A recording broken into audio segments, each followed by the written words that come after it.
The bus lurched to a halt in the choking heat of a Macon afternoon, brakes hissing like a confession too long withheld. Julia Harlan gripped the vinyl seat's edge, her knuckles whitening against the jolt, when she saw her, a woman heavy with child, swaying in the aisle like a willow bent by unseen winds. "Take it," Julia said, her voice cutting through the murmur of exhausted travelers, the words tumbling out before doubt could reel them back, sealing a pact with fate she never meant to make.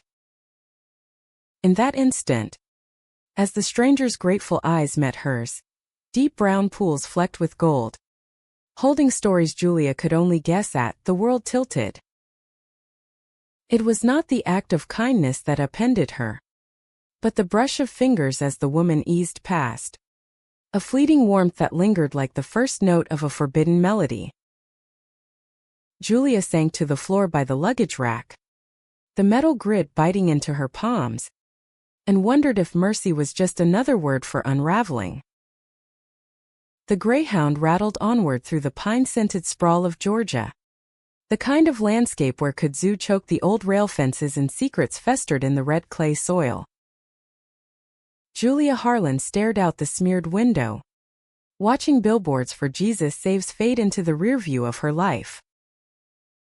32. She was a cartographer of compromises, mapping routes from her family's crumbling farm in Monroe County to the sterile cubicles of Atlanta's mid-level accounting firms.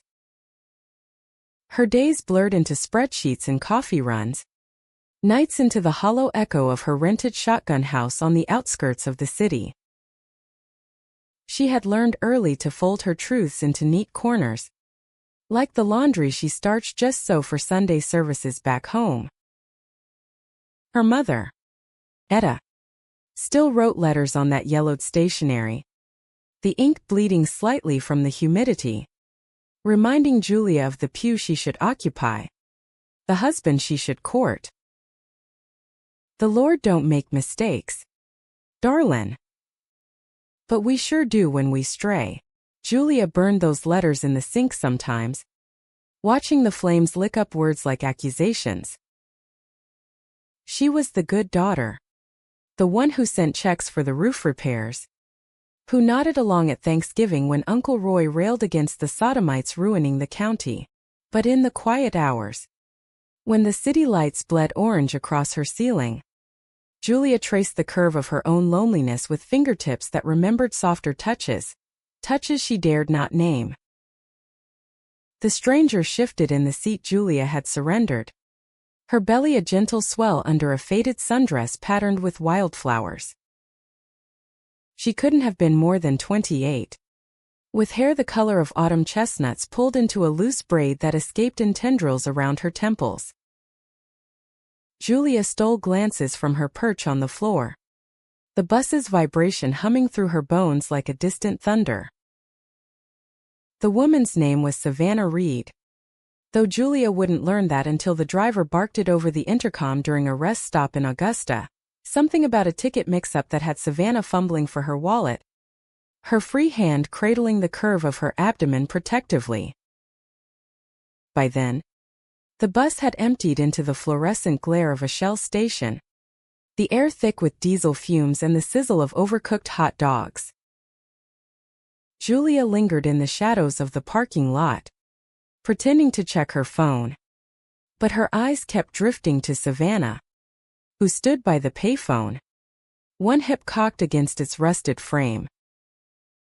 The pregnancy made her movements deliberate, each step a negotiation with gravity, yet there was a grace in it, an unapologetic bloom that Julia envied. What must it feel like, she wondered, to carry life so openly, to let it reshape you from the inside out? Savannah caught her staring then, and instead of averting her gaze, she smiled, a slow, knowing curve that tugged at something deep in Julia's chest. "You didn't have to give up your spot," she called across the asphalt, her voice carrying the soft drawl of coastal Carolina, laced with salt and resilience. "I would have managed on my feet." Stubborn like that. Julia felt heat rise in her cheeks. Not from the sun but from the directness of it. The way Savannah's words landed like an invitation. She shoved her hands into her jeans pockets, the denim worn thin at the seams from too many restless nights pacing her kitchen floor. "Wasn't nothing," she replied, stepping closer despite the voice in her head screaming retreat. "You looked like you needed it more than me. Besides, floor seats build character." Savannah laughed. A sound like wind chimes in a summer storm, low and resonant. She hung up the phone with a click and extended her hand, palm upturned in the universal gesture of strangers bridging gaps. "Savannah." "And thank you. Truly. Most folks these days keep their seats and their stares to themselves." "Julia," she said, clasping the offered hand, the contact electric and fleeting. Savannah's skin was warm, calloused in places from work Julia could only imagine, maybe waitressing in some Charleston dive, or tending bar in the Lowcountry haze. Close.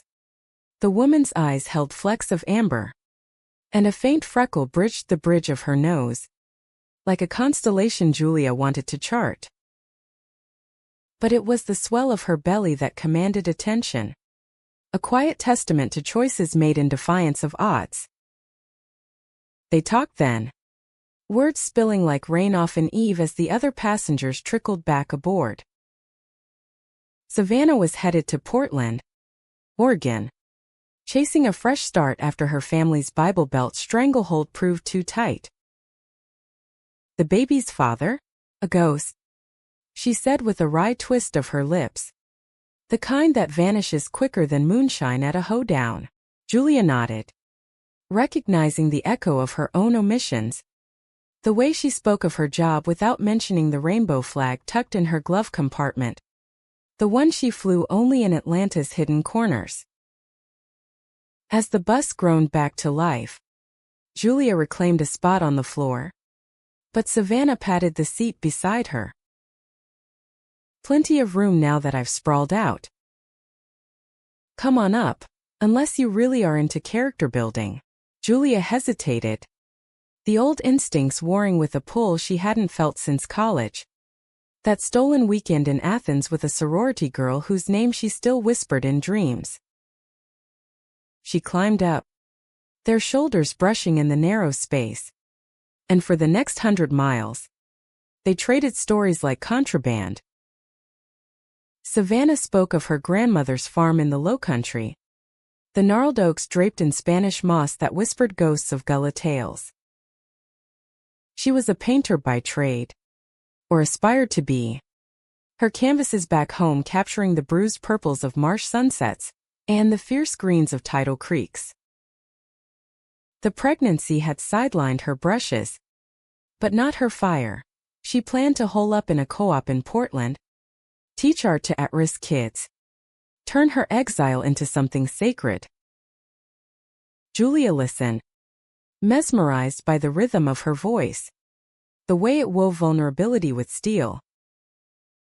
In return, Julia offered fragments, the farm where she'd grown up, cornfields stretching like accusations under a relentless sun, her father's slow decline from cancer, leaving debts that chained her to the city, the church choir where she'd once sung solos until her voice cracked on hymns that felt like lies.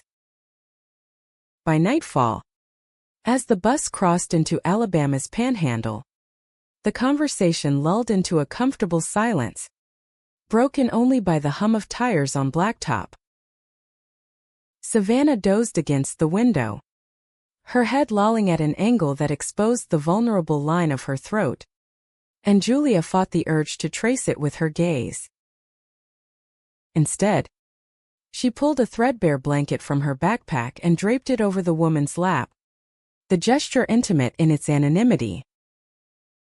Savannah stirred, murmuring a sleepy thanks. Jules, the nickname slipping out like a secret shared. Julia's heart stuttered at the diminutive, a casual affection that pierced her armor. No one called her that. Not since. Well, not since the girl in Athens, whose laughter had tasted like freedom before the shame crashed in. She leaned her head back, closing her eyes against the dashboard glow, and let the motion lull her into uneasy dreams, fields of goldenrod bending under a queer moon, a child's cry echoing like a summons. They parted ways in Birmingham, the bus station a fluorescent purgatory of lost luggage and hurried goodbyes. Savannah pressed a scrap of paper into Julia's hand, a phone number scrawled in looping script, smudged with graphite from her sketchpad. "If you're ever up Portland way," she said, her eyes searching Julia's with an intensity that bordered on challenge. "Or if you just need to talk to someone who gets the weight of carrying secrets." Julia pocketed it like contraband, her throat tight. "Safe travels, Savannah. And good luck with everything." The bus doors wheezed shut behind her, sealing Savannah inside, and Julia stood on the platform, the humid night pressing in, wondering if kindness was the cruelest thief, stealing pieces of your heart you couldn't afford to lose. Back in Atlanta, the city swallowed her whole, its skyscrapers' jagged teeth against the dawn. She filed the number away in her contacts under bus friend, a label as innocuous as her life demanded. Work piled up, audits for faceless corporations, lunches with colleagues who joked about wives and mortgages. At night, she drove the winding roads to Stone Mountain, parking in the overlook where the granite dome loomed like a judgment, and pulled out the flag from her glove box. It fluttered in the breeze, crimson and azure defiance, while she scrolled through Savannah's non-existent socials, piecing together a phantom from the number alone. 2 weeks later, the call came on a Tuesday, rain lashing her windows like accusations. Savannah's voice crackled through the line, edged with exhaustion. "Jules? It's me. The bus girl. I need a friend. This baby's coming early, and Portland feels like a mirage some days." Julia's resolve crumbled like wet clay, and before she knew it, she was booking a flight, telling her boss it was a family emergency, close enough to the truth. The Pacific Northwest greeted her with a chill that seeped into her bones, a far cry from Georgia's embrace. Portland's streets wound like veins through neighborhoods of craftsman bungalows and coffee roasters, the air scented with damp evergreens and the faint brine of the Willamette. Savannah met her at the airport, belly fuller now, her sundress swapped for an oversized sweater that swallowed her frame. The hug was awkward at first, bellies and backpacks colliding, but then it softened, arms lingering in a way that spoke volumes unspoken. They spent the afternoon wandering the Pearl District, galleries showcasing abstract swirls that mirrored the chaos in Julia's chest. Savannah pointed out her favorites, a canvas of fractured blues evoking tidal pulls, another of shadowed figures entwined in eternal dance.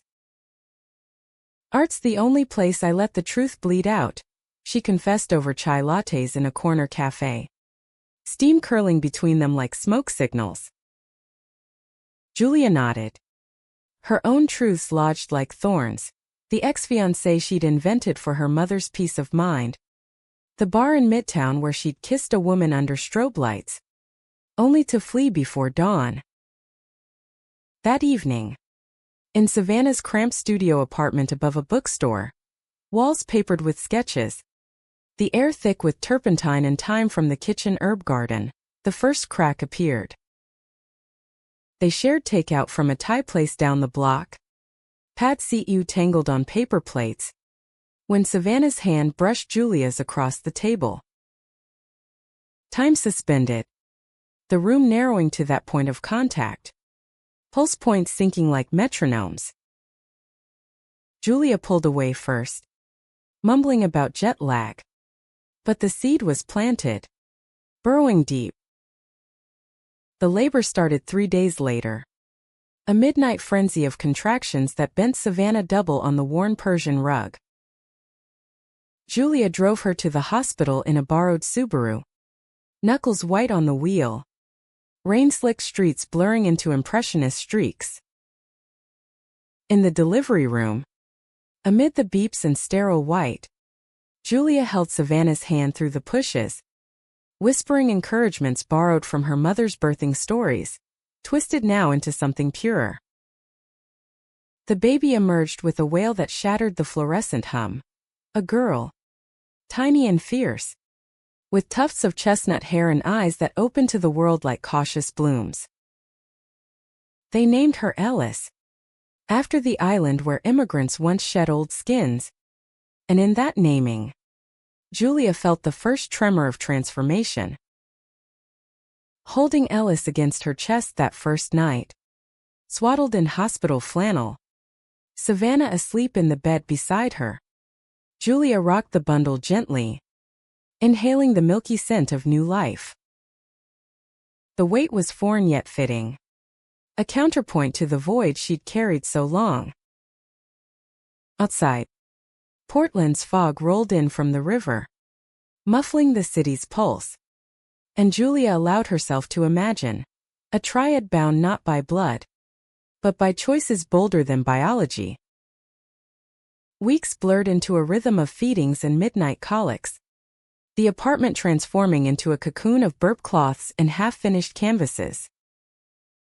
Julia extended her stay, citing helping out to her boss via email, the lie settling like silt in her gut. She learned the topography of Ellis's cries, the sharp wail for hunger, the mewling for comfort, and the topography of Savannah's silences, the way her gaze drifted to the window when memories surfaced unbidden. Mornings began with the percolator's gurgle, coffee steaming in mismatched mugs as sunlight slanted through the blinds, gilding the dust motes that danced like fireflies. Savannah would nurse Ellis in the rocking chair by the bay window, the baby's latch a soft suckle that filled the room with a peace Julia had only glimpsed in church hymns. Julia busied herself with breakfast, oatmeal simmered with cinnamon from the corner market, toast slathered in peach jam shipped from Georgia, a taste of home that bridged the miles. Over these domestic tableaus, their conversations deepened, peeling back layers like onion skin. Savannah revealed the fracture that had propelled her westward, a family dynasty in Charleston, old money woven from shipping fortunes and whispered scandals.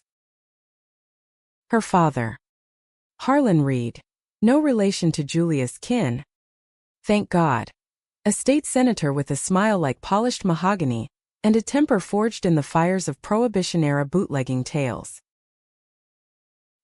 He discovered her with a woman at a garden party 2 summers past, the debutante's daughter from the neighboring plantation house, their kiss hidden in the azalea thicket until a servant's gasp betrayed them.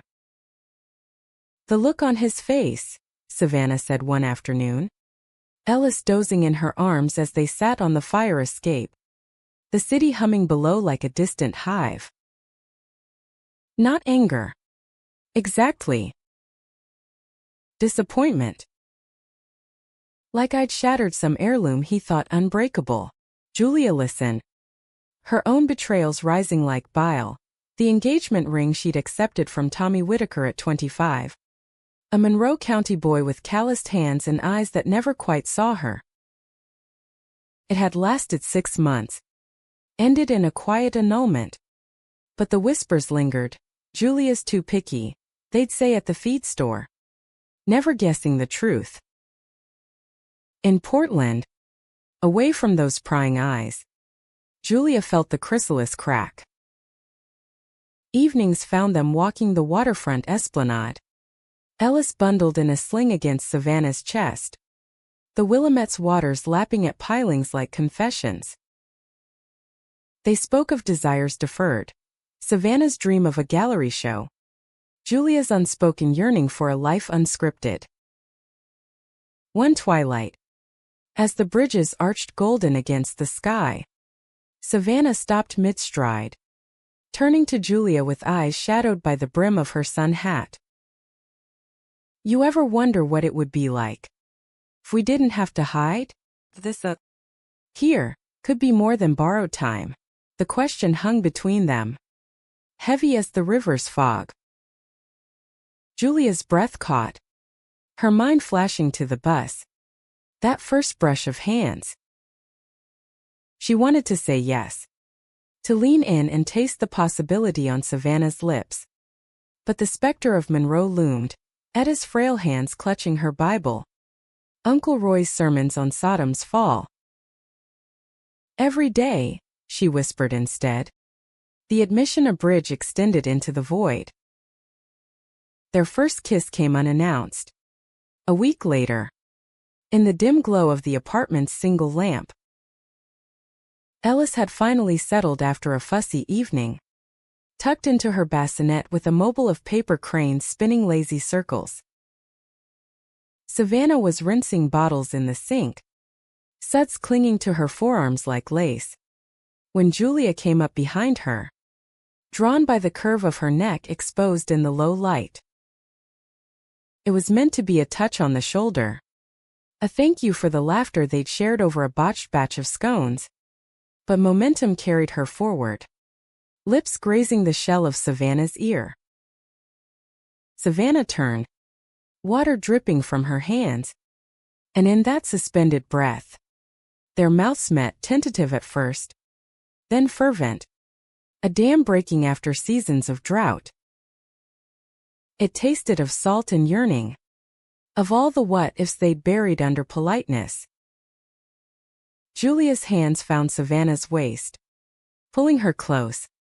The press of bodies a revelation, soft where she'd imagined, yielding where she'd feared resistance. They broke apart gasping, foreheads pressed together, Ellis's soft snores the only witness. From there, the world reshaped itself in stolen intimacies. Mornings tangled in sheets that smelled of lavender soap and fresh rain, Ellis's coos pulling them from languor. Afternoons in the community garden plot Savannah tended, dirt under their nails as they planted snapdragons and whispered plans for a future unmoored. Julia taught Savannah the two-step from Georgia Square dances, their laughter echoing off the brick walls, while Savannah sketched Julia's profile in charcoal, capturing the quiet fire in her eyes that no spreadsheet could extinguish. Yet beneath the bloom, fissures formed. Julia's phone buzzed with increasing frequency, Etta's voicemails laced with worry. When you comin' home? Sugar, the harvest is lean this year. She dodged them at first, but guilt gnawed like termites in the floorboards. Savannah noticed, her touches growing tentative, as if afraid to claim what might slip away. One night, after a particularly vivid dream of her father's study, dark paneling and the sting of his belt, Savannah woke crying, and Julia held her through the sobs, rocking her like the child in the next room. It's the legacy, Savannah murmured into Julia's collarbone, tears soaking the cotton. They beat it into you, family first, reputation second, everything else ashes. I ran because I couldn't breathe under it. But it follows, doesn't it? Like kudzu. Julia stroked her hair, the strands silken against her palm. It does. But maybe we cut it back together. The words were brave, but doubt coiled in her belly, a serpent whispering of consequences. The first real storm brewed on a crisp October morning, leaves skittering across Alberta Street like fleeing thoughts. Julia had stepped out for bagels from the corner deli, the line snaking out the door with hipsters nursing hangovers and strollers blocking the path. Her phone rang as she waited. Tommy Whitaker's number. A ghost from Monroe she'd blocked but not forgotten. He was in Portland on business, he said. Voice thick with beer from the night before. Heard you were out west. Thought I'd look you up. Folks back home miss you. Jules. Especially your mama. The bagels grew cold in her grasp as she navigated the call. Tommy's easy banter a reminder of the life she'd half-lived. He spoke of the farm. The new tractor Etta had bought with Julia's checks. The church picnic where her absence was noted like a missing him. You sound different, he said finally. A pause heavy with unspoken questions. Happy. Maybe. But careful. Yeah, small towns got long memories. She hung up as the barista called her name. The steam from the espresso machine blurring her vision. Back at the apartment, she found Savannah at the easel. Brush in hand. A swirl of ochre and sienna bleeding across the canvas. A storm over marshes. Chaotic and contained. Ellis gurgled from her playmat, oblivious to the undercurrents. Julia set the bagels down, the paper crinkling like a confession. Tommy called. From home. Savannah's brush stilled, her shoulders tensing like bowstrings. He knows I'm here. Not why, but close enough. The air thickened, charged with the unsaid. Savannah set the palette aside, wiping her hands on her apron, the fabric streaked with the evidence of creation. And what did the golden boy have to say? Come back to the fold? Marry him proper this time. Julia flinched. The barb landing true. It wasn't like that. He was just checking in. But it made me think about how long I can keep this up. The lies. The distance. Ed is not getting younger. And the farm. Savannah's laugh was bitter, edged with the salt of old wounds. The farm. Always the anchor. Isn't it? Dragging you under while you pretend to swim. She paced the small space, Ellis's eyes tracking her like a lighthouse beam. I thought you came here for us. For this. But you're still halfway home. Julia. Still measuring every step against their yardstick. The word struck like hail, pelting the fragile shelter they built. Julia reached for her. But Savannah stepped back. Arms crossed over her chest as if to hold herself intact. I am here, Julia said, voice cracking like dry earth. For you. For Ellis. But I can't just erase it all. The calls. The expectations, they're part of me. Same as this is. Ellis whimpered then. A small sound that amplified the fracture. Savannah scooped her up, the baby nestling into the crook of her neck. And for a moment, the room held its breath. Maybe that's the problem, Savannah whispered, turning toward the window where the city sprawled indifferent. Parts of you that don't fit with us. And I'm tired of pretending they don't matter. They didn't speak for the rest of the day. The silence a chasm widening with each tick of the wall clock. Julia retreated to the fire escape, chain-smoking menthol she hadn't touched since college, the acrid smoke curling into the dusk like unanswered prayers. Below, Portland pulsed with lives unburdened, couples linking arms under string lights, street musicians crooning folk tunes of lost loves reclaimed. She envied their ease, the way they wore their truths like scarves against the chill. Night fell heavy. Ellis's bedtime routine a mechanical grace. Bath in the chipped porcelain sink. Lullaby murmured in gullah phrases passed from grandmother to mother.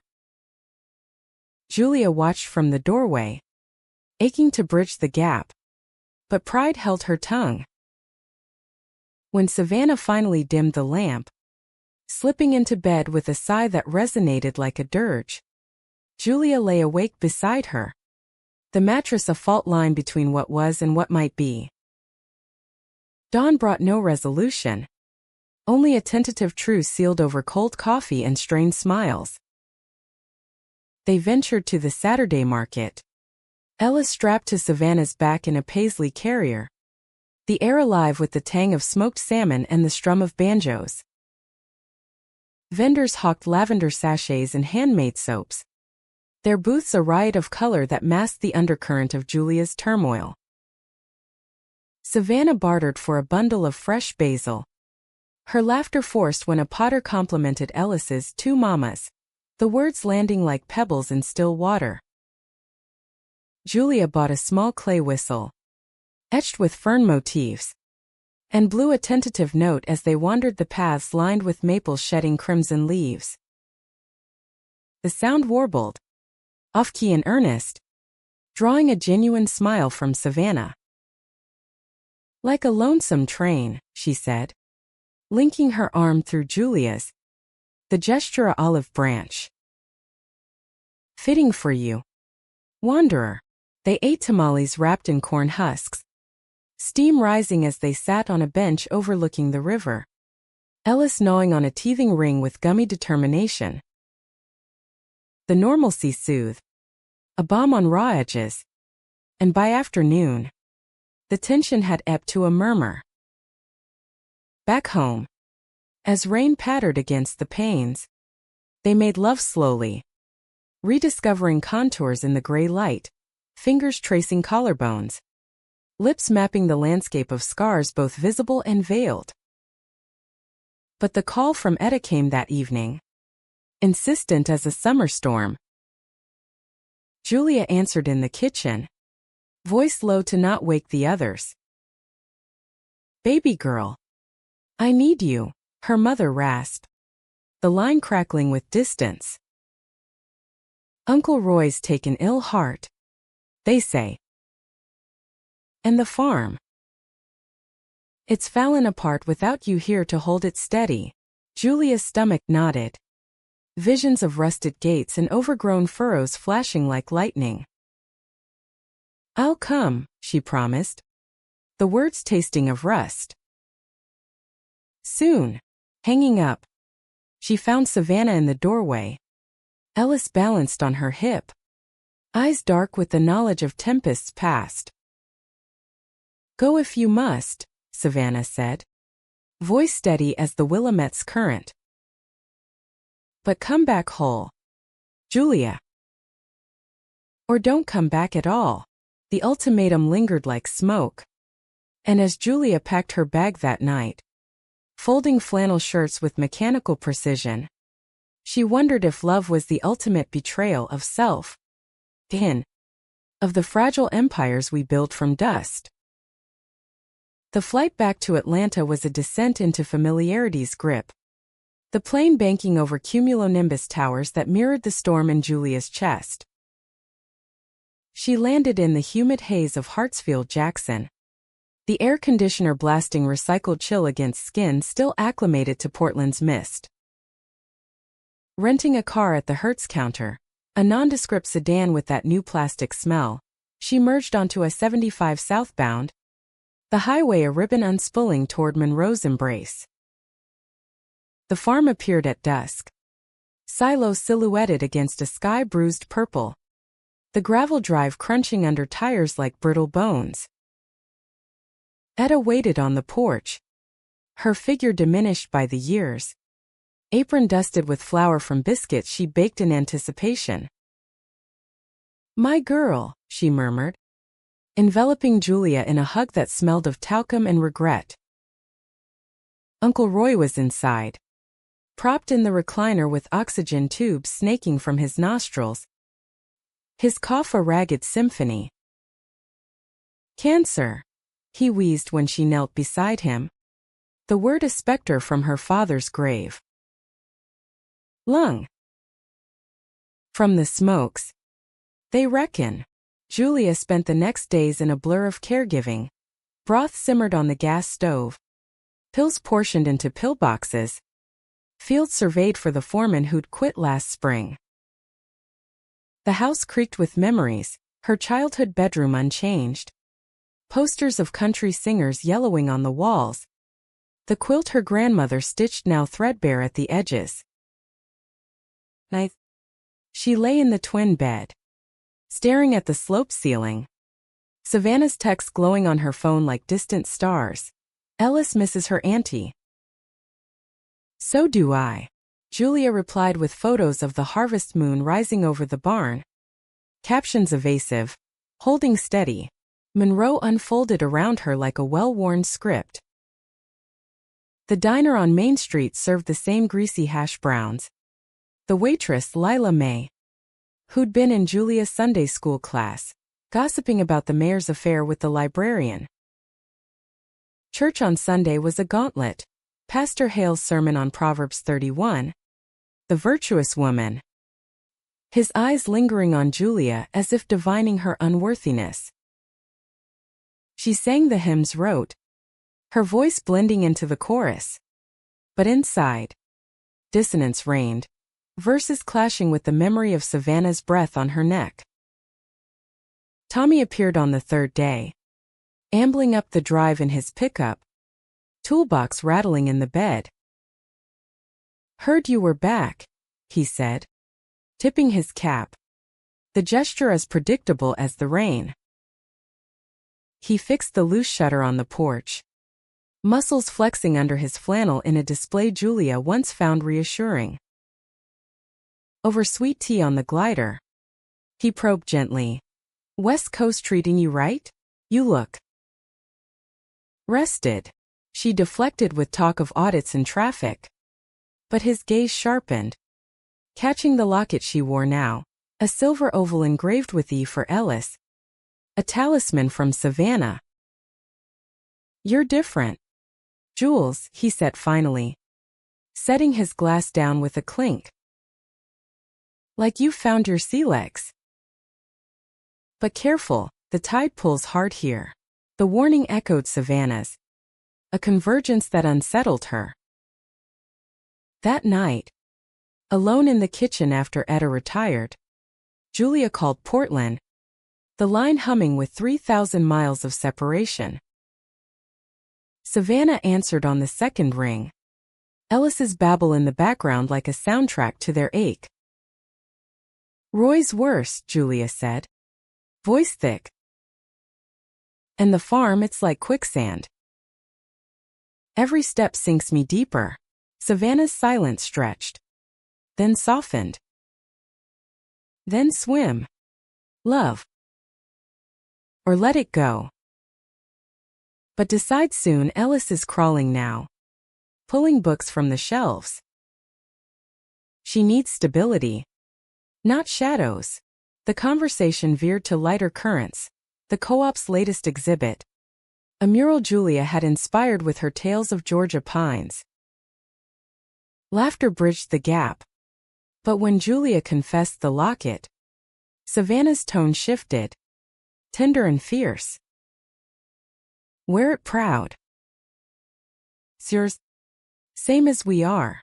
They lingered on the line until dawn crept through the curtains, whispers weaving promises against the unraveling.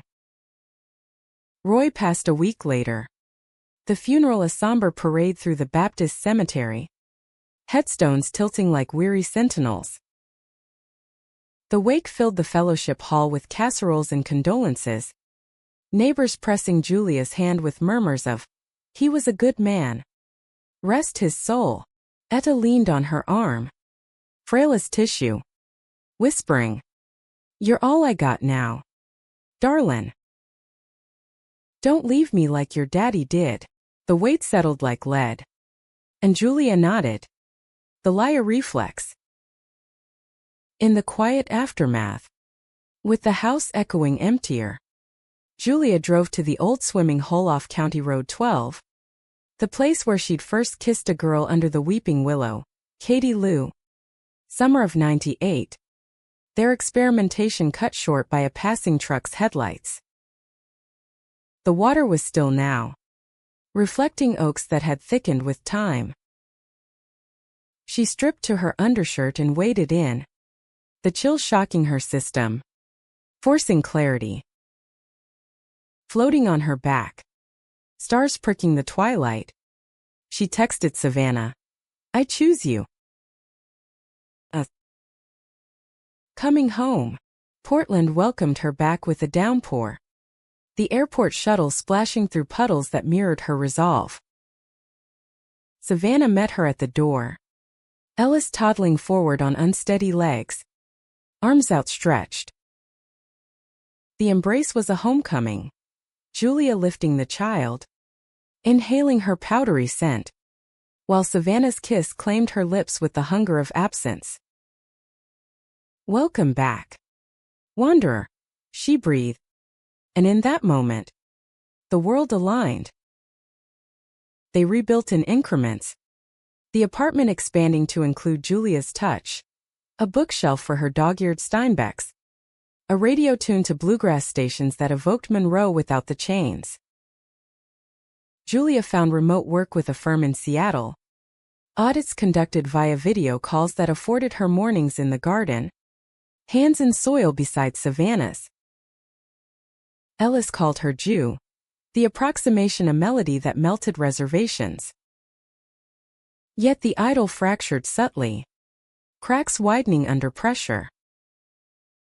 Etta's letters arrived bi-weekly, postmarked with increasing frailty. "The roof leaks again." Sold the tractor to make ends meet. Julia sent more money, but the guilt festered, manifesting in nightmares of drowning in cornstalks, Savannah's face receding on the horizon. Savannah, too, bore scars reopening, calls from Charleston, her father's secretary inquiring after the grandchild, veiled threats of disinheritance wrapped in concern. The breaking point crested on Ellis's first birthday, a modest affair in the park with balloon animals and a cake from the bakery down the block. Guests from the co-op milled about, artists with paint-flecked jeans, a queer couple who'd become fast friends, laughter mingling with the rustle of maples. Julia had planned it meticulously, even mailing Etta a slice via overnight, a gesture of inclusion. But as the candles flickered out, her phone buzzed. "Etta, hospitalized with pneumonia. Come if you can. Before it's too late." She slipped away to the edge of the gathering, the Willamettes' murmur a counterpoint to her pulse. Savannah found her there, cake frosting on Ellis's cheeks, concern etching her features. "Go," she said, before Julia could speak. "But this time, tell her all of it, or the half-life will kill us both." Julia flew out the next morning, the plane a steel arrow piercing clouds. Atlanta's terminal spat her into the fray. Cab to the hospital, a gauntlet of traffic and regret. Etta lay in the ICU, tubes and monitors beeping a mechanical lullaby, her skin translucent as onion skin. "My girl," she rasped, eyes fluttering open. Julia took her hand, the veins mapping a lifetime of labor. "Mama," she began, voice steady as the monitor's pulse. "There's someone in Portland. Her name's Savannah, and we have Ellis, your granddaughter. We're family. The real kind." The words tumbled, unvarnished. The buzz, the love, the life they'd forged. Etta's gaze sharpened, then softened. tears tracing rivulets down her cheeks. "I knew," she whispered, surprising them both. "Since that ring came back. Tommy told me things, but I pretended. Easier that way." A cough racked her, but she gripped tighter. "Love ain't a straight road, Julia. It's the bends that make it yours. Go live it." For me, Etta rallied enough for discharge. But the farm sold piecemeal in the weeks that followed, acres to developers, the house to a young couple starting over. Julia returned to Portland unburdened, the inheritance a modest cushion for their dreams. Yet the revelation's echo lingered. A tremor in Etta's voice during calls, the slow thaw of acceptance. One evening, as snow dusted the windows, the first of the season, Julia and Savannah sat on the couch, Ellis asleep between them, her thumb in mouth. The fire crackled in the small hearth they'd installed, casting shadows that danced like possibilities. "She asked for pictures," Julia said, scrolling through her phone. "Of us." "All three." Savannah leaned in, head on her shoulder. "Then send them. Let the light in." And as the flames warmed the room, Julia did. Pixels carrying truths across the miles. A bridge from old wounds to new horizons. Baptiste, Julia learned, was a vigilant gardener, weeding out doubts before they took root. Whispers from Monroe reached even Portland, gossip relayed by Lila Mae via Facebook. "Folks saying you're livin' in sin out west." Julia deleted the app. But the barbs lingered, fueling late-night arguments where Savannah's insecurities flared. "You're still apologizing for us," she'd accuse, voice rising over Ellis's bedtime protests. Every call home, every hesitation, "It's like you're waiting for permission," Julia would counter with defenses of loyalty, the farm's ghost haunting their hearth. The cycles wore them thin, love's fabric fraying at the seams. The nadir came in February, a gray-skied spat that escalated to slammed doors. Julia stormed out into the slush, walking the bridges until her boots soaked through, the river below a black mirror of turmoil. She ended up at a dive bar in Old Town, nursing a whiskey neat, the jukebox crooning Patsy Cline laments. A woman approached, brunette, eyes like smoked quartz, offering solace in shared cigarettes and stories of escape. It was harmless at first, a flirtation born of vulnerability, but the kiss in the alley, pressed against graffiti-tagged brick, was a betrayal born of fracture.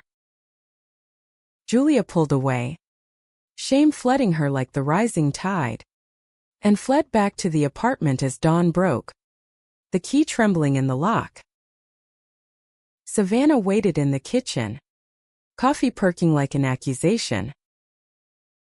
"Where?" she asked, voice eerily calm. Julia confessed, words spilling in a torrent. "The fight, the bar, the lapse." Savannah's face crumpled, not in rage, but devastation, a mirror to her own father's rejection. "I thought we were past hiding," she said, tears carving paths down her cheeks. "But you're still running, Julia. From them. From me."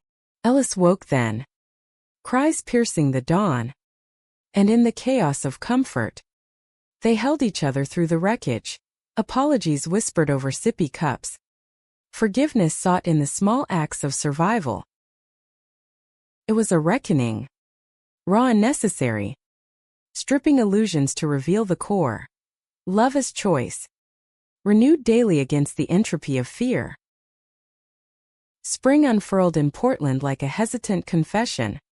cherry blossoms carpeting the sidewalks in pink confetti, the air warming with the promise of renewal. Julia and Savannah navigated the aftermath of the betrayal with the caution of tightrope walkers, each step measured, each glance weighted with the memory of fracture. Therapy became their ritual, sessions in a sunlit office overlooking the Pearl, where a counselor named Mira, with silver streaks in her bob and a voice like aged bourbon, coaxed truths from the shadows. "You're both carrying ancestral maps," Mira said one afternoon, her notepad balanced on her knee. "Southern legacies of silence, where love was bartered for survival. The question is, do you redraw the lines together?" Julia nodded, her hand finding Savannah's across the armrest, the squeeze a vow in miniature. Homework assignments followed. Date night sans Ellis. Letters to ghosts, Etta for Julia, Harlan for Savannah, burned in the backyard fire pit under star-pricked skies. Ellis, oblivious to the undercurrents, thrived in the thaw. 18 months. She toddled through the apartment with a vocabulary blooming like wildflowers. Mama save, pointing to Savannah's sketches. Jew fly, mimicking Julia's airplane arms during story time. They enrolled her in a co-op preschool, a rainbow-hued space where kids painted with fingers and sang songs of diverse families. Dropping her off that first day, Julia's chest tightened with a mix of pride and terror, the world intruding, with its judgments and joys. Work steadied for Julia, her remote audits evolving into a consultancy niche for queer-owned businesses, a quiet rebellion that aligned her labor with her life. She mentored a young accountant in Boise, sharing tips on tax shelters for adoptions, her voice gaining authority in the virtual meetings. Savannah's gallery show materialized that May, a solo exhibit titled Tidal Pulls, at a loft space in the East End, canvases of marsh ghosts and urban blooms. One piece a diptych of hands entwined, titled Interstices, dedicated subtly to Julia in the catalog. The opening night was electric, wine flowing in stemless glasses, critics murmuring approvals, flashbulbs popping like distant thunder.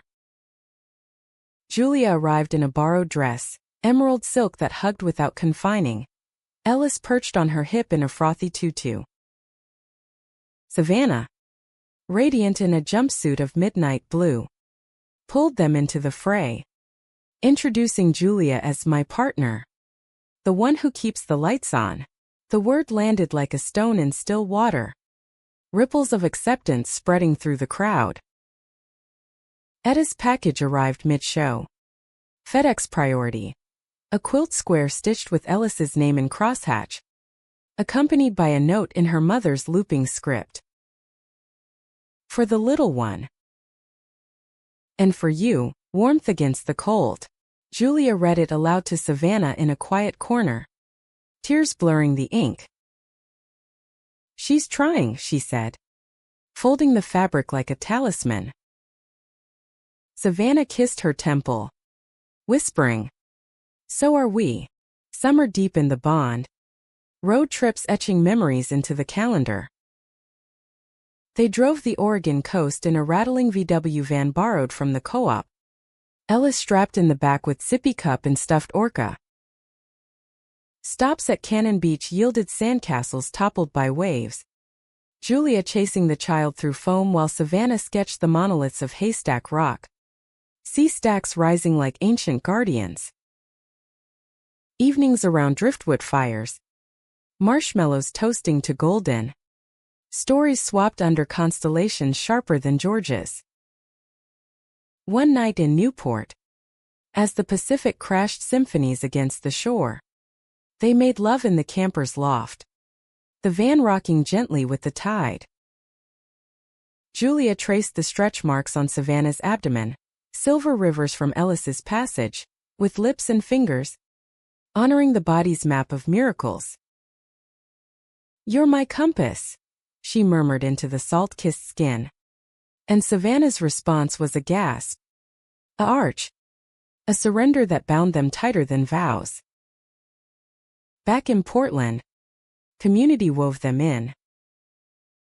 They joined a queer book club at the bookstore below the apartment, dissecting Audre Lorde and Alison Bechdel over Pinot Noir. Julia facilitated a workshop on financial literacy for single parents at the center, her slides infused with anecdotes of blended families thriving. Savannah mentored young artists, her studio door open to those with stories like hers, exiles from Bible Belts, painting rebellion in oils.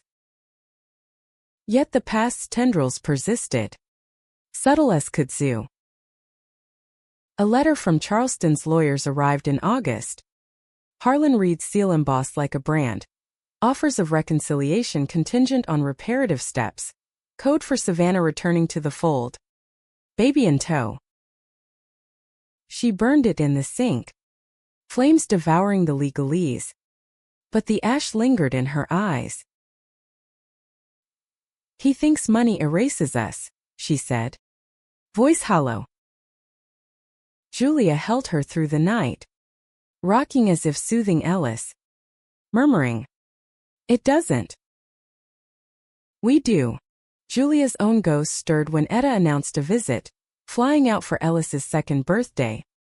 The ticket bought with farm sale proceeds. "Time to meet the family proper," Etta said over the phone. Her cough lighter now with new meds. Apprehension knotted Julia's gut. Visions of clashes. Etta's King James versus Savannah sketchbooks.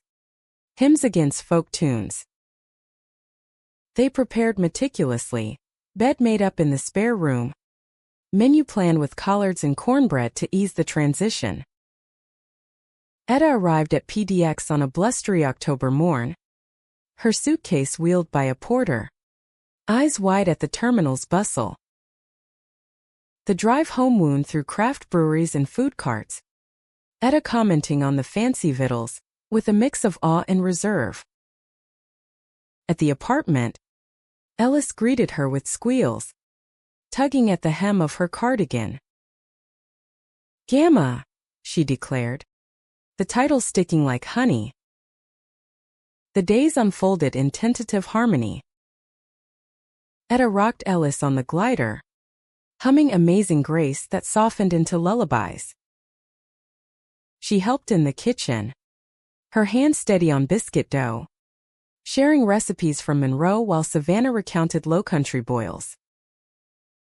Evenings, they played cards at the table, rummy, with pennies as stakes, laughter bubbling when Etta trumped aces with a wink. One afternoon, as rain sheeted the windows, Etta cornered Julia in the hallway. "She's good for you," she said, nodding toward the living room where Savannah read to Ellis. "Strong. Like your daddy was. But the world ain't kind to folks like y'all. Promise me you'll fight for it." Julia's throat tightened, the blessing a balm on old sores. "We will, Mama." Together, the visit peaked at a harvest festival in Washington Park. Pumpkins carved into grinning jack-o'-lanterns, hayrides rumbling through foliage aflame. Etta rode with Ellis on her lap, wind whipping her scarf, while Julia and Savannah linked arms behind, fingers interlaced. A storyteller spun tales of Paul Bunyan under the oaks, and for a moment, the quartet blended seamless grandmother, mothers, child, a tableau defying the divides. Etta departed with hugs and a promise to return. Her parting gift a jar of peach preserves. "For the sweetness you found." The apartment felt larger in her absence, echoes of her laughter lingering. Julia and Savannah collapsed on the couch that night. Ellis conked out early, wine glasses clinking in toast. "We did it," Savannah said, eyes shining. "Built a bridge." Autumn waned into winter's hush. Holidays approached with their freight of traditions remade. They hosted a Friendsgiving at the co-op. Tables groaning under turkey and tofurkey. Queer kin gathered in mismatched chairs. Ellis, now a whirlwind of 2-year-old curiosity, helped with the pie, flour dusting her curls like snow. Julia carved the bird, the knife steady, while Savannah led grace, a secular invocation to gratitude and grit. Christmas brought Etta back, this time with ornaments from the farm, glass baubles painted with barns and crosses, now hanging beside rainbow strands. The tree twinkled in the corner, Ellis's eyes wide at the lights. Gifts exchanged hands, books for Julia, paints for Savannah, a wooden farm set for Ellis, complete with 2 mama figures, a quiet nod from Etta. New Year's Eve. They watched fireworks from the roof, bundled in woolens, Ellis asleep in a sling.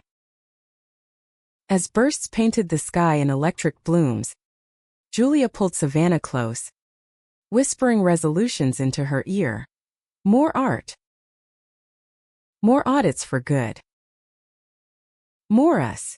The kiss sealed it. Deep and anchoring. The city's roar fading to their pulse. Yet beneath the festivities, undercurrents stirred. Harlan's silence broke in January.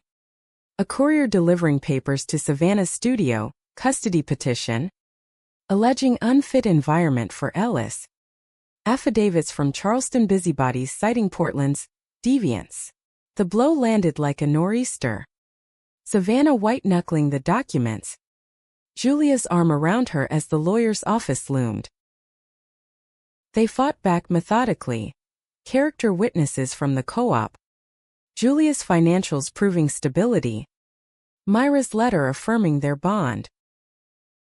Court dates dotted the calendar like storm clouds, each appearance a gauntlet of suited adversaries and judge's gavel. Ellis stayed with sitters, her innocence a shield they guarded fiercely.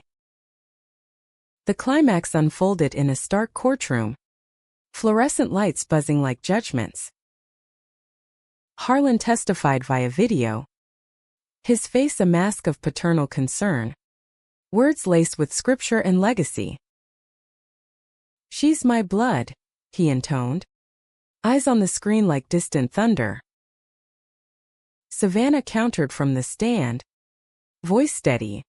"Blood builds, but love sustains." Ellis thrives here, with 2 parents who choose her every dawn. Julia's turn came last. Her testimony a litany of facts and heart, the bus seat surrendered, the life woven from threads of chance and courage. "We're not perfect," she admitted. Gaze on the judge. "But we're hers." Holy.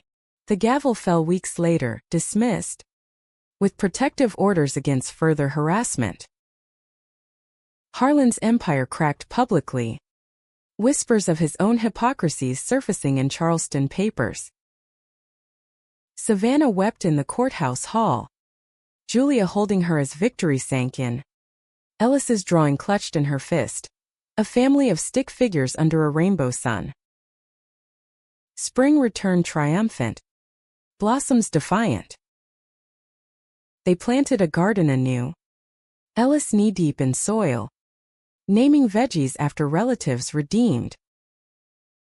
Etta visited for planting, her hands in the earth beside them, sharing seeds from Monroe.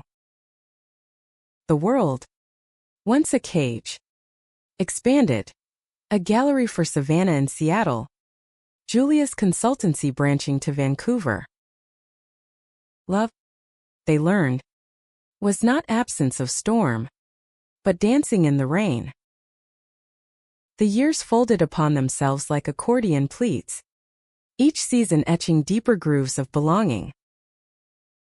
Ellis turned 5 in a whirlwind of kindergarten tales, her backpack slung low as she regaled them with finger paint masterpieces and playground packs. Portland had claimed them fully now. The apartment traded for a bungalow in Selwood, with a yard fence for privacy and a porch swing for sunset vigils. Julia's consultancy flourished. Clients a tapestry of startups and nonprofits. Her office a sunroom overlooking the river where she balanced ledgers by day and balanced Ellis on her knee by night. Savannah's art ascended in quiet revolutions, biennials in San Francisco, commissions for murals in community centers depicting queer lineages, women in overalls harvesting stars, children bridging chasms with laughter. Her signature motif emerged: interstices, the spaces between where light pierced shadow. Critics called it luminous humanism, but Julia knew it as their story, painted in layers of resilience. Etta became a fixture. Winters in Portland with them, summers hosting on her new condo balcony in Savannah, Georgia, irony not lost. She doted on Ellis with stories of Monroe ghosts, teaching her to shuck peas and recite psalms with a twist. The Lord helps those who help themselves to seconds. Ellis absorbed it all. Her worldview a hybrid bloom, gullah rhymes from Savannah, bluegrass hymns from Julia, Etta's fables of farms reborn. Challenges persisted, subtle as river currents. School forms required navigation. Guardian 1, Guardian 2, checkboxes that chafed until Julia advocated at PTA meetings, her voice gaining ground.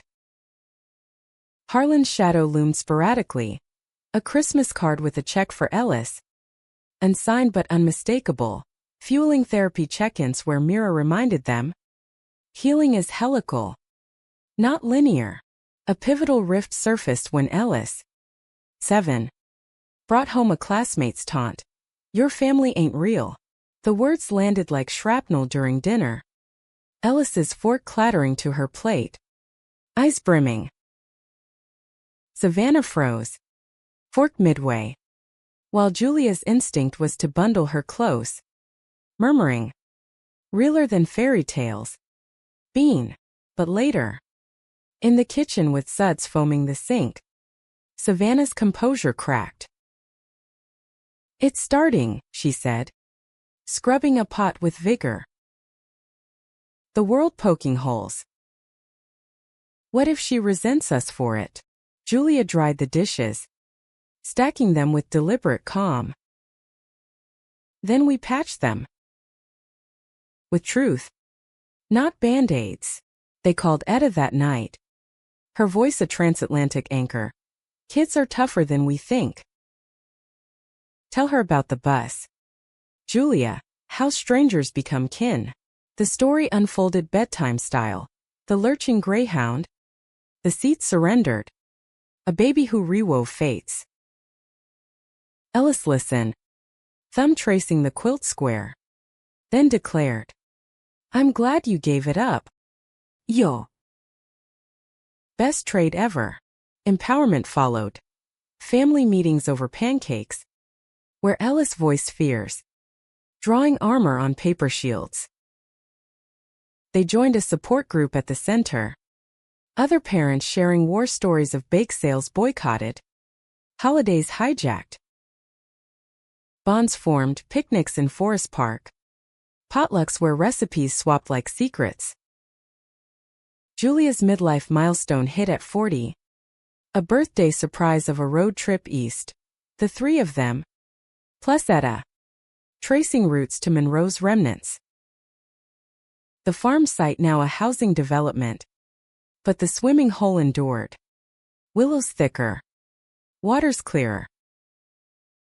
They picnicked on the bank, Ellis splashing with abandon, while the elders reminisced, Etta of harvests past, Savannah of coastal parallels. That night, under a quilt spread on grass, Julia and Savannah stole moments by the fire. Hands linked, stars winking approval. Betrayal revisited in subtler guises. A client uncovered Julia's past engagement in a background check. Whispers rippling through the network. Is she reliable? She confronted it head-on, emailing a firm-wide note. My path's been winding, but my work's straight arrow. Questions welcome. Responses flooded, support from allies. Silence from fence-sitters, solidifying her niche as the go-to for authentic audits. Savannah's own test came with a gallery offer in New York. A solo retrospective that demanded 6 months away. Go, Julia urged, masking the pang. Your light needs shining. The separation stretched them thin. Video calls glitchy with Ellis's interruptions. Letters mailed old school, filled with sketches and pressed leaves. Julia parented solo, bedtime stories doubling as lifelines, while Savannah poured absence into canvases of longing. Empty swings, shadowed doorways. Reunion at LaGuardia was cinematic, Savannah emerging from arrivals. Paint under nails. Julia and Ellis with a sign. Our artist returns. The embrace swallowed airport's chaos. Ellis's legs wrapping Savannah's waist. They stayed in the city a week, touring MoMA with wide eyes. Ellis declaring Pollock rainbow mud. Back home, the distance had distilled their core. Intimacies renewed with the fervor of rediscovery.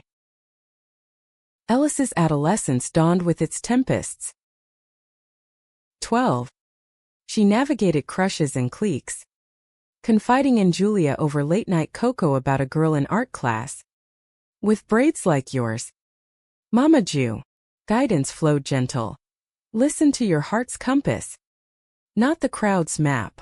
School dances tested boundaries, chaperoned by both.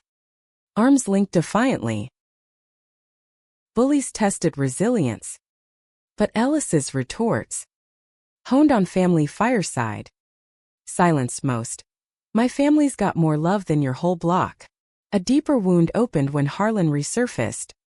Post-stroke. His empire crumbled by scandals unearthed, affairs, embezzlements. The hypocrisy lay bare in tabloids. He reached out via a nurse. Tell her. I'm sorry. For the chains. Savannah visited Charleston alone. Ellis in tow. The plantation house a relic of faded glory. In the garden where her own kiss had been betrayed.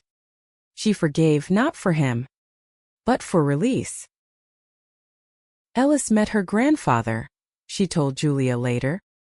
Voice steady. Briefly. Enough to close the circle. Etta's decline crept in at 85. A fall fracturing her hip. Rehab in Portland a mercy. She moved into the bungalow's mother-in-law suite. Her stories now laced with frailty. I've seen enough sunsets, she'd say. But her eyes sparkled at Ellis's recitals. Julia's promotions. Passing came gently. In spring. Surrounded by blooms she helped plant. The funeral blended traditions. Baptist hymns in a Unitarian chapel. Gullah prayers under oaks. Ellis eulogized. Voice cracking. Gamma taught me family's a garden you weed. You water. You grow. Grief bound them closer. A forged tempering steel. Julia inherited Etta's Bible. Annotated with marginalia. Verses underlined beside notes like love covers sins and preferences. Savannah curated a memorial exhibit. Etta's quilt squares sewn into backdrops for portraits of kin. By Ellis's high school graduation, 18, the bungalow brimmed with futures. Valedictorian speech wove their tapestry. My mother's taught me mercy starts with a seat surrendered. Love with a hand extended. College beckoned RISD for art. Like Savannah's path and the nest, though emptying, felt fuller. One summer eve, as cicadas hummed echoes of Georgia, Julia and Savannah sat on the porch swing. Wine glasses chilling condensation. Ellis. Home for break. Getch nearby. Her lines bold as her lineage. 10 years since the bus, Savannah mused. Head on Julia's shoulder. Feels like yesterday. Julia kissed her temple. The gesture wrote yet eternal. And forever. The swing creaked rhythm. A lullaby to battles won. To the human ache of choosing free. Decades wove their subtle alchemy. Turning vigor to wisdom. Haste to grace. Ellis flourished in Providence. Her RISD thesis, a multimedia installation on intergenerational echoes, interlaced videos of Savannah's marshes and Julia's fields, soundscapes blending hymns and waves. She returned summers to the bungalow, now expanded with a studio annex, her presence a bridge between eras. Partnerships bloomed for her, first a poet with ink-stained fingers, then a sculptor whose hands mirrored Julia's calluses. Weddings came in garden ceremonies, vows exchanged under the same oaks that witnessed Etta's plantings, rings forged from farm relics. Julia, 60, semi-retired to advisory roles. Her consultancy a legacy mentoring queer entrepreneurs via webinars from the sunroom. Gray threaded her hair like silver veins in quartz, but her hazel eyes held the same storm cloud depth, sharpened by perspective. She volunteered at the center, teaching financial literacy to elders, many like Etta once was, navigating late-life reckonings. Stories poured forth. Widows coming out. Retirees funding transitions. The arithmetic of reinvention. Savannah's renown crested gently. A MacArthur nod at 70. The Genius Grant funding residencies in Towson, Tuscany. Her later works turned inward. Portraits of Ellis at milestones. Julia in repose. Self-portraits etched with time's gentle etchings. A retrospective toured nationally, closing in Atlanta's High Museum, where Southern critics grappled with the prodigal's return, once exile, now oracle. The bungalow evolved into a haven. Walls hung with Ellis's evolutions, bookshelves groaning under tomes dog-eared by 3 generations. Porch suppers persisted, now with grandchildren orbiting, Ellis's twins, boisterous at 5, demanding the bus story as right. Julia obliged, embellishing with gestures the lurch, the sway, the hand extended, Savannah interjecting with painter's flourishes, eyes like amber, holding hurricanes, health's frailties visited piecemeal. Savannah's arthritis bent her brushes, but she adapted to digital tablets, fingers dancing on screens like ghosts of oils. Julia's knees whispered complaints on stairs, but yoga in the garden kept her limber, poses syncing with the Willamette's flow. They traveled slower now, trains over plains, lingering in Vermont's leaf-peppered lanes, Oregon's high deserts where stars blanketed like quilts. A quiet betrayal shadowed their golden autumn. Ellis's divorce at 35. The poet's infidelity a echo of Julia's alley lapse. Redeemed long ago. They rallied without judgment. The bungalow a refuge for unpacking boxes and bruised hearts. Love's not ownership, Savannah counseled over herbal teas. Her wisdom distilled. It's witness. Julia added spreadsheets of support legal fees. Therapy copays, proving provision's quiet power. Ellis emerged resilient, remarrying a marine biologist in a cliffside right. The twins' flower girls scattering petals like confetti truths. Harlan's end came unremarked. Obituary in Charleston's Post and Courier noting philanthropic endeavors, omissions glaring. Savannah attended the graveside alone, scattering marsh salt over the plot, a low-country exorcism. Forgiven, but not forgotten, she told Julia later. The weight lifted like fog burning off. The 60th anniversary of that bus seat dawned in sweltering July. Portland's heat a nod to George's cradle. They chartered a Greyhound facsimile, a vintage tour bus from an enthusiast club, loading it with kin Ellis, partners, grandkids, even a cousin from Etta's line. The route looped the city, stopping at the old station site, now a brewpub with murals of wanderers. Aboard, Julia stood at the front, microphone in hand, the engines hum a bass to her tale. 60 years ago, I gave up a seat to a stranger heavy with promise. That act birthed not just a child, but a life, a mosaic of mercies, mended fractures, loves that outlasted legacies. Applause rippled, but her eyes sought Savannah's, seated mid-aisle, silver hair haloed by window light. Stepping down, Julia knelt before her, pulling a ring from her pocket, platinum band etched with interstice, inset with amber-flecked gold. 60 years borrowed, she said, voice thick. Will you make them ours? Proper. Savannah's laugh was wind chimes eternal, tears tracing familiar paths. Foolish woman. We've been proper since the floorboards. The kiss sealed it.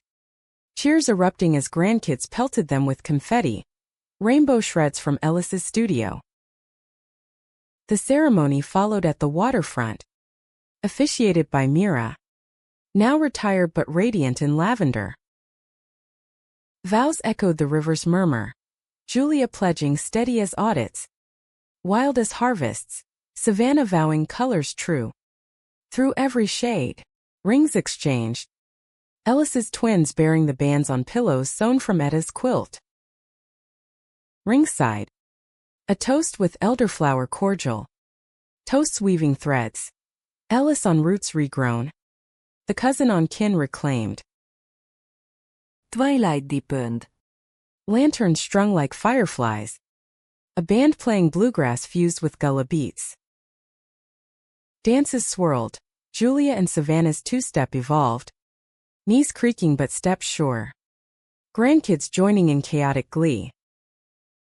Fireworks burst over the Willamette.